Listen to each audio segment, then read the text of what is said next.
அரிட்டாப்பட்டி உள்ளிட்ட 48 கிராமங்களையும் உள்ளடக்கி பாதுகாக்கப்பட்ட பல்லுயிர் பெருக்கம், தொல்லியல் மற்றும் வேளாண் பாதுகாப்பு மண்டலமாக அறிவித்து தமிழக அரசு அரசிதழில் வெளியிட வேண்டும் என்று வலியுறுத்தி கிராம மக்கள் போராட்டத்தை முன்னெடுக்க உள்ளனர்.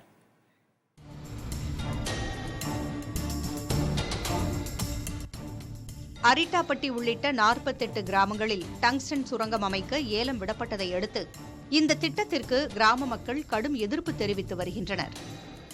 மக்களின் உணர்வை அடுத்து தமிழக சட்டப்பேரவையில் இதற்காக சிறப்பு தீர்மானம் நிறைவேற்றப்பட்டது. திட்டத்தை கைவிட வேண்டும் என்று தமிழக எம்பிக்களும் மத்திய அரசிடம் வலியுறுத்தியிருந்தனர். தொடர் அழுத்தம் ஏற்பட்ட நிலையில் திட்டத்தை மறு ஆய்வு செய்ய மத்திய அரசு உத்தரவிட்டுள்ளது. இந்நிலையில் மதுரை மாவட்டம் மேலூரில் விவசாயிகள் ஆலோசனைக் கூட்டம் நடைபெற்றது. இதில் அரிட்டாப்பட்டி உள்ளிட்ட 48 கிராமங்களையும் உள்ளடக்கி பாதுகாக்கப்பட்ட பல்லுயிர் பெருக்கம், தொல்லியல் மற்றும் வேளாண் பாதுகாப்பு மண்டலமாக அறிவித்து அரசாணைகள் வெளியிட்டு அரசு இதழில் வெளியிட வேண்டும் என்று வலியுறுத்தப்பட்டது. மத்திய அரசு அதனை ஏற்று மறு ஆய்விற்கான அறிவிப்பை கைவிட வேண்டும் என்று விவசாயிகள் வலியுறுத்தினர்.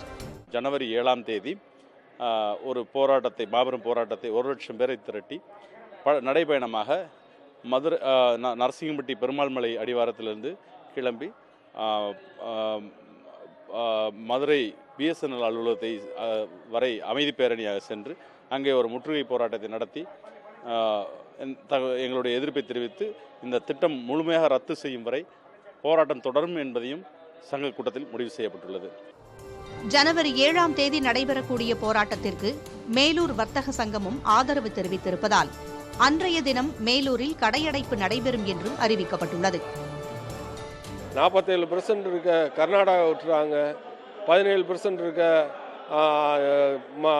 27% இருக்க ராஜஸ்தான் விட்டுறாங்க, 17% இருக்க ஆந்திரா விட்டுறாங்க, 9% இருக்கக்கூடிய மகாராஷ்டிரா விட்டுட்டாங்க. மொத்தத்தில் 4 ஸ்டேட்டு சேர்ந்ததுக்கு 5% தான் தமிழ்நாடு வருது. அதை ஏன் இவ்வளவு குறி வச்சு இது பண்ணுறாங்களே? எங்களுக்கு ஒரு சந்தேகம் ஏற்கனவே இந்த பகுதியானது தமிழ்நாடு டாமின் மூலமாக கிரானைட் கற்களுக்கு ஏலமிடப்பட்ட பகுதி. டங்ஸ்டன் சிறிதளவு இருந்தாலும் இந்த கிரானைட் எடுப்பதற்காக இல்லை வேறு கனிமங்கள் எதுவும் இருக்கிறதா, அதை எடுப்பதற்காக இந்த திட்டத்தை அரசு செயல்படுத்த முயல்கிறதா என்று எங்கள் பகுதி மக்கள் அஞ்சுகிறார்கள். எனவே இதில் எடுக்கப்படும் தண்ணீரானது வெளியேற்றப்பட்டால் மேலூர் பகுதியே கிரவுண்ட் வாட்டர், நிலத்தடி நீர் இல்லாமல் போய்விடும். தமிழக அரசு அரிட்டாப்பட்டி மற்றும் மீனாட்சிபுரம் கிராமங்களில் உள்ள 193 ஹெக்டேர் நிலப்பகுதியை மட்டுமே பல்லுயிர் கலாச்சார பகுதியாக அறிவித்துள்ளது. மத்திய அரசின் தற்போதைய அறிவிப்பால் 1800 ஹெக்டேர் நிலப்பகுதியில் இந்த திட்டம் அறிமுகப்படுத்தப்பட வாய்ப்புள்ளதாக கூறும் மக்கள், வரலாற்று ரீதியாக முக்கியத்துவம் வாய்ந்த புராதன சின்னங்களை பாதுகாக்கும் அறிவிப்பும் இல்லை. பல்லுயிர் பாதுகாப்பு பகுதியை தவிர்த்து மீதமுள்ள பகுதியில் இந்த திட்டம் நடைமுறைப்படுத்தப்பட்டால் இந்த பகுதிக்கும் நிச்சயம் பாதிப்பு இருக்கும் என்று அச்சம் தெரிவிக்கிறார்கள். இந்த திட்டத்தை முழுமையாக கைவிட வேண்டும் என்பதே விவசாயிகளின் வலியுறுத்தலாக உள்ளது. புதிய தலைமுறைக்காக ஒளிப்பதிவாளர் லட்சுமணனுடன் செய்தியாளர்கள் ரமேஷ் மற்றும் பிரசன்ன வெங்கடேஷ்.